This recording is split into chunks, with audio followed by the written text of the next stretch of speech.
సాధారణంగా ఇల్లన్నాక బల్లులు, వాటి పిల్లలు కనిపించడం సహజం. అయితే బల్లి వాస్తులో దీనిపై పెద్ద విషయం ఉంది. మనం తేలిగ్గా తీసుకునే ఈ అంశం వెనుకున్న విషయం ఏంటో ఇప్పుడు తెలుసుకుందాం. జ్యోతిష్య శాస్త్రంలో బల్లి ఇంట్లో తిరగటం మొదలు గోడపై నుంచి కింద పడిపోవడం వరకు అన్ని చర్యలకు పరిణామాలుంటాయి.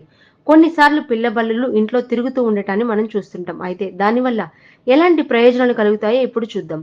మీ ఇంటి చుట్టూ బల్లి పిల్లలు తిరుగుతుంటే జ్యోతిష్య శాస్త్రం ప్రకారం ఇది మీకు చాలా శుభసూచకం.